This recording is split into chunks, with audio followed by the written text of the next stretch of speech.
Salut les démocrates africains, les amis du monde entier. Nous tenons à vous souhaiter un bon après-midi pour ceux qui sont en Amérique du Nord. Donc ici, nous voulons parler de Canada, États-Unis, Mexique.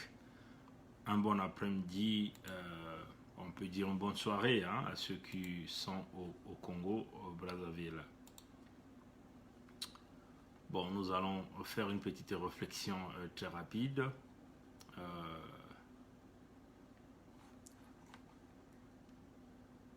Bon, nous avons, vous savez, nous sommes dans le système du baie vitré, tout le monde voit tout le monde écoute tout le monde parle à tout le monde. Et ce système de baie vitré, il n'y a pas que nous qui l'utilisons. Les services secrets l'utilisent. Tous les Congolais, tous les Africains, tout le monde entier utilise ce que nous appelons le système du baie vitré. Bon, le système du baie vitré rattrape toujours pas mal de gens. Parce que le système de baie vitrée, c'est aussi la transparence, c'est aussi un système qui essaie d'enlever tout le flou ou le brouillard qui entoure le monde entier. Bon, vous savez, notre lutte, nous le menons, c'est parce que nous voulons les libertés d'expression, nous voulons, on peut dire entre guillemets, la démocratie, nous voulons une Afrique bien gérer, une Afrique qui va essayer de travailler dans le sens de pouvoir aider les citoyens ressortissants de tous les États africains. Le cas de l'Algérie, nous sommes en train de voir, les jeunes Algériens sont très debout, ils sont tous debout en train de vouloir pousser un homme, on peut seulement dire ce que nous avons l'habitude d'appeler un Wayuma. Donc l'homme qui n'a plus quasiment de mémoire, mais qui veut s'installer là au pouvoir. Mais il faut se dire que ce sont en réalité des faucons qui sont autour pour pouvoir essayer de maintenir un mort-vivant au pouvoir. Le Cameroun, nous avons un mort-vivant au pouvoir. Au Congo-Brazzaville, nous avons un mort-vivant qui est Sassou Denis. Au Cameroun, c'est Biya. Au Gabon, Ali Bongo était un mort-vivant. Le Gabon est maintenant aujourd'hui dirigé depuis le Maroc, où même les conseils du ministre se font au Maroc. C'est incroyable, chers amis. Il n'y a qu'en Afrique que nous sommes en train de voir ce genre de choses.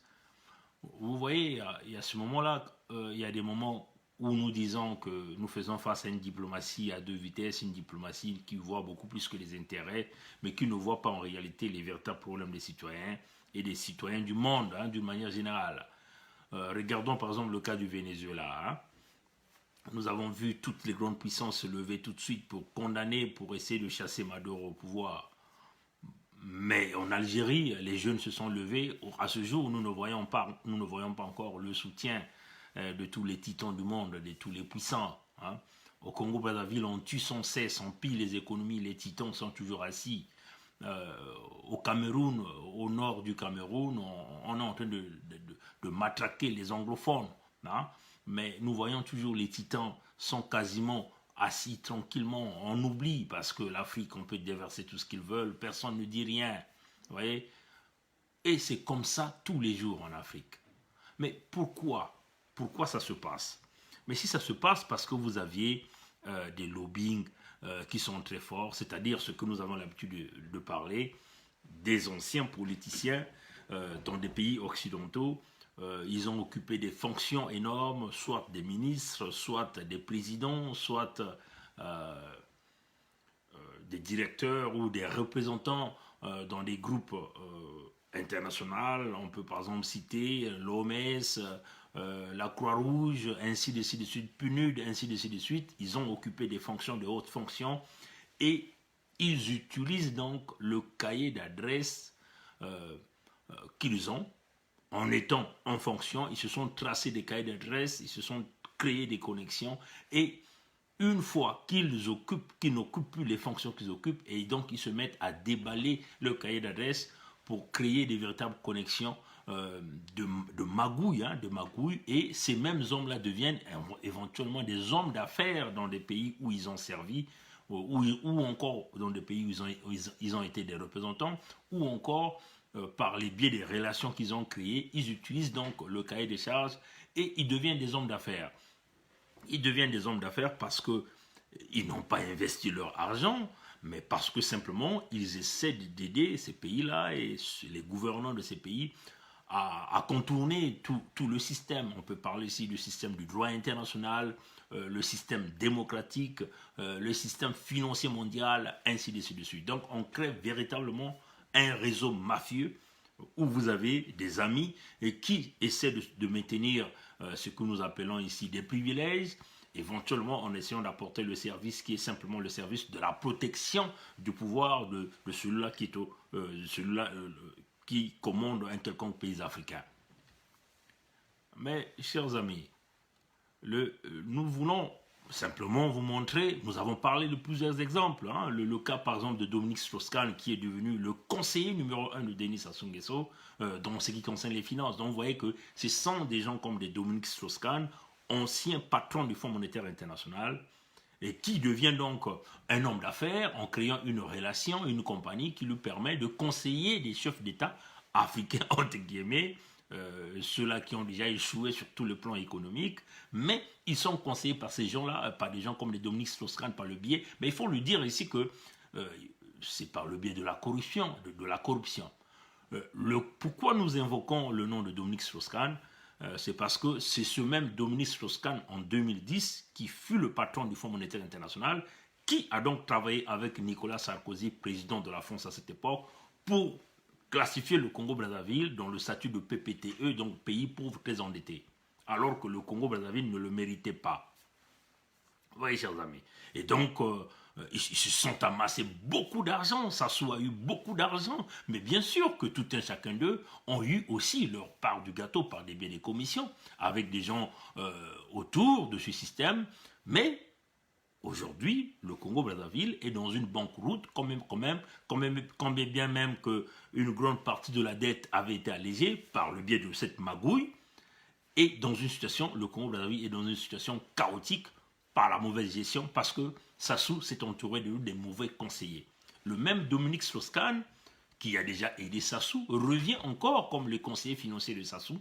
Éventuellement, nous sommes en train de voir des choses comme des taxes foncières qui commencent à arriver, ce qui n'a jamais existé, parce qu'il faut le dire, des taxes foncières dans un pays pauvre, dans un pays où il n'y a pas d'emploi, dans un pays où les travailleurs ne sont pas payés, les pensionnaires, donc les retraités, n'ont pas leur pension quand même qu'ils ont déjà contribué, ça ne fonctionne pas. Nous avons aussi vu aujourd'hui le système scolaire n'est plus gratuit. Il faut le dire qu'aujourd'hui, les coûts ont été élevés par Colline Makosso, par le biais de Sassou, et la chose la plus dangereuse qu'il venait de faire, éventuellement, c'est la privatisation de la route nationale numéro 1, l'unique route qui permet de pouvoir atteindre la ville de Pointe-Noire. Et puis, il faut le dire que cette piste a été construite avec les fonds publics. Et donc, Sassou se décide seul, sans pourtant qu'il y ait débat même au sein de son Parlement, pour pouvoir privatiser cette route et remettre cette route à une concession chinoise et une concession française. Mais ce qui nous intéresse ici, c'est dans cette concession française-là, dans ce contexte-là, nous allons essayer de regarder ces hommes politiques-là qui ont servi leur pays et qui utilisent donc leur cahier de charges pour continuer à piller l'Afrique, pour continuer à maintenir les dictatures en Afrique d'une manière générale. Voilà, donc c'est sur ce point-là où nous sommes. Donc vous allez nous permettre, nous allons simplement essayer de prendre et de tourner notre caméra pour que nous puissions vous montrer de quoi nous sommes en train de parler ici. Nombreux parmi vous, je vais simplement enlever ça, nombreux parmi vous ont vu cette photo. Cette photo, c'est Sassou qui partait inaugurer un point de péage sur la route nationale numéro 1. Il faut le dire que cette route nationale a été construite, on a goudronné cette route sur 534 km. Et donc, éventuellement, il y a 6 points de péage. Les coûts, on l'avait déjà mentionné, c'est des coûts très exorbitants pour les populations congolaises qui ne seront plus capables de pouvoir se déplacer. Il faut le dire que Sassou a mis aussi ici une restriction de déplacement, une restriction de mouvement des populations et des marchandises dans le sud du pays. Parmi ces hommes politiques, vous voyez cet homme ici-là. Nombreux parmi vous vont certainement le reconnaître, ce monsieur. Ben, ce monsieur, c'est Bernard Kouchner. Bernard Kouchner. Qui est Bernard Kouchner? Il fut ministre des Affaires étrangères de Nicolas Sarkozy entre 2007 et 2010. Bernard Kouchner. Donc, il faut simplement le dire, c'est un Français d'origine juif, ce monsieur Bernard Kouchner. Et donc, vous le voyez, en réalité, à côté, vous avez ici cet homme chinois que nous ne connaissons pas. Vous aviez ces deux visages qu'on n'a pas pu identifier. Là, vous aviez Florent Tsiba, ceux-là qui ont assassiné Marien Ngouabi avec le reptilien de Sassou Nguesso. Et puis éventuellement, vous voyez cette vilaine tête, c'est la tête de Clément Mwamba. Mais ce qui nous intéresse ici, c'est ce visage-là, Bernard Kouchner. Bernard Kouchner, ancien ministre des Affaires étrangères de la France. Donc, Bernard Kouchner devient ici aussi parmi ceux-là qui deviennent les propriétaires de la route nationale numéro 1 que Sassou a simplement vendue parce que nous ici, il ne faut pas parler de la privatisation. Il faut simplement dire que Sassou a vendu cette route à Bernard Kouchner et son ami chinois ici. Mais ce qu'il faut noter ici, comment ça fait-il que lui qui fut ministre des Affaires étrangères de la France se retrouve au Congo-Brazzaville, quelque part dans un village qu'on appelle à Igné, vers un point de péage, et en train d'assister Sassou à pouvoir inaugurer ce point de péage qu'on appelle ici le point de péage de Igné. C'est la question que tout un chacun de vous doit certainement se poser. Vous allez comprendre ici. Permettez-moi simplement de reposer ma caméra et de l'ajuster proprement afin de continuer ce direct-là. Voilà. Comment pouvez-vous expliquer ça, chers amis? Que là, vous avez au Congo-Brazzaville, au fin fond, quelque part au nord, là-bas, dans les plateaux, vous avez un certain Bernard Kouchner, ancien ministre des Affaires étrangères de France, qui se retrouve là avec le reptilien Sassou Denis en train d'inaugurer un point de péage pour permettre aux Congolais de désormais de pouvoir commencer à payer pour circuler dans leur propre pays. Il faut le dire que Bernard Kouchner, il était ministre des Affaires étrangères de Nicolas Sarkozy, et aussi des Affaires européennes de Nicolas Sarkozy, entre les années 2007 et 2010. Nous savons que pendant cette fourchette, Nicolas Sarkozy a effectué un voyage au niveau de Brazzaville, un voyage éclair au niveau de Brazzaville, et simplement pour aller légitimer le pouvoir de Sassou Nguesso. Après Nicolas Sarkozy, c'est François Hollande qui a donné l'autorisation à Sassou Nguesso de changer la constitution. Donc simplement la France a permis à Sassou Nguesso de massacrer les Congolais. Le génocide du Poul, le département du Poul, pendant 2 ans, Sassou Nguesso a bombardé aux armes lourdes le département du Poul. La France n'a jamais condamné.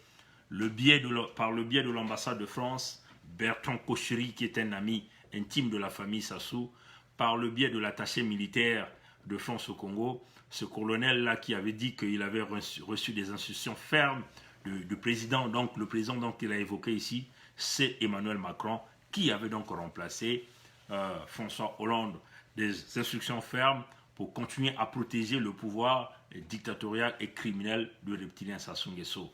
Et là, vous voyez ici Bernard Kouchner, qui devient donc parmi les propriétaires de la route nationale numéro 1, une route qui a été construite avec les fonds du contribuable congolais, donc l'argent du public, que Sassou s'est simplement décidé de donner à ses amis de toujours qui ressortent de ce système politique de la France. Donc vous voyez ici que nous avons toujours ici l'installation de la France-Afrique. Mais pourquoi Sassou le donne à Bernard Kouchner?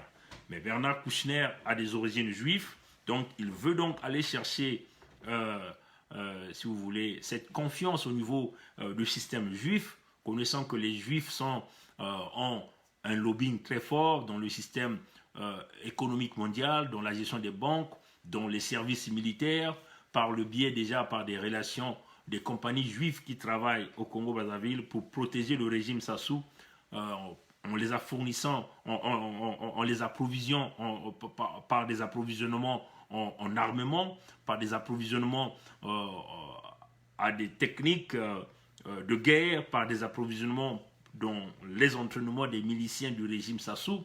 Et donc, garder la connexion de Bernard Kouchner avec Sassou, c'est simplement essayer d'utiliser le réseau juif, que le réseau juif puisse influencer la politique au niveau du système politique américain pour que Sassou continue à recevoir le support nécessaire pour continuer à étaler sa dictature, ses répressions, le pillage de l'argent du Congo, les crimes économiques et les crimes de guerre que vous connaissez au Congo-Brazzaville.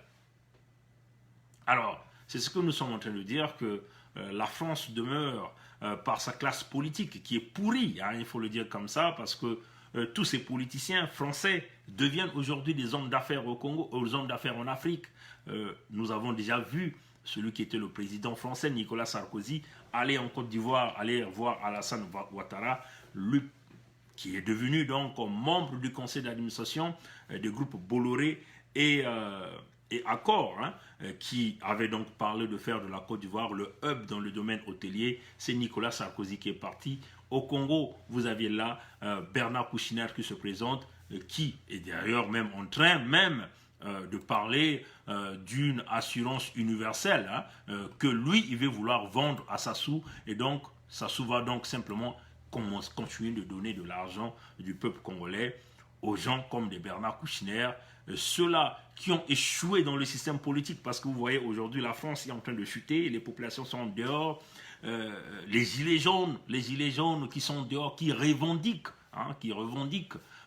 les libertés sociales, qui revendiquent si vous voulez, des droits, qui veulent bien vivre, comme d'ailleurs comme les jeunes Africains. Ils ont échoué dans toute leur politique.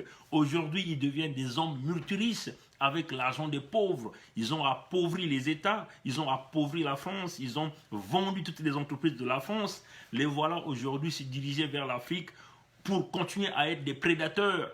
Les techniques qu'ils utilisent, c'est de s'accrocher à des amis chinois qui deviennent donc leurs partenaires. On fait semblant de mettre quelques entrepreneurs chinois devant et eux, ils sont derrière ceux-là qui tracent toutes les stratégies, ceux-là qui bâtissent les cartes. Comment faire pour aller récupérer l'argent et comment faire pour maintenir les dictateurs au pouvoir en Afrique. C'est cela, chers amis démocrates africains, les amis du monde entier. Et ça doit susciter un peu de la réflexion au sein de nos citoyens qui sont tout autour, comme vous avez vu là. Réveillons-nous, chers amis. Comment ça fait-il que des pauvres gens qui sont dans leur pays, ils ont échoué dans leur pays, mais ils utilisent la machine politique, leur carnet d'adresse, quand ils ont occupé des fonctions de ministre, de président de la République, et ils deviennent des hommes d'affaires dans nos États, dans les États africains, pendant que ces pays-là sont dirigés par des dictateurs, pendant que ces pays-là sont toujours pillés, pendant que ces pays-là n'avancent pas du point de vue économique. Il va falloir que nous soyons un peu conscients de cette situation parce que, il faut le dire que le monde est en train de tourner sur 360 degrés et l'Afrique est en train de rentrer dans la décadence totale. Alors, comment allons-nous faire pour s'en sortir? Il faut simplement que nous-mêmes, peuples africains, nous prenions conscience parce que on parle de la Chine prédateur, mais il ne faut pas seulement parler de la Chine. Les politiciens français sont les véritables prédateurs. Le véritable danger que court aujourd'hui l'Afrique, ce sont les politiciens français. C'est ça la réalité. C'est cette classe politique française qui demeure le véritable frein pour le développement économique de l'Afrique, pour le développement économique du Congo-Brazzaville en particulier. C'est ça la réalité, parce que c'est un ami qui est là. Sassou, il peut massacrer comme il veut. Ces politiciens-là ferment les yeux par le biais du droit de veto que la France détient aux Nations Unies pour permettre à Sassou de tuer, de massacrer, de voler comme il veut, d'ouvrir Sassou toutes les banques du monde pour que Sassou continue d'aller s'endetter au nom du Congo et les politiciens français continuent à tirer du profit. Et ça, c'est inacceptable. Et nous dénonçons avec la plus grande énergie. Aujourd'hui, la France vit dans une situation difficile parce que les populations ont été négligées, les gilets jaunes sont debout et les politiciens français continuent à devenir riches. Il faut encore le signaler que ces mêmes politiciens français ne payent jamais les taxes en France. tout l'argent qu'ils travaillent, ça fait que circule dans des paradis fiscaux avec leurs amis français. Alors, chers amis, démocrates africains, peuple du monde entier, il va falloir que nous prenions conscience pour pouvoir avancer. Si nous ne prenons pas conscience, l'Afrique va en déclin. Le Congo-Brazzaville, nous devons lutter. Nous devons mettre en place notre toute dernière énergie pour chasser Sassou, récupérer la route nationale numéro 1, enlever toutes les taxes que Sassou a mis, les points de péage que Sassou a mis, et que c'est de cette façon que nous allons avancer. Merci d'avoir suivi ce direct. Que le Créateur nous garde et nous guide. Passez une bonne journée. Au revoir.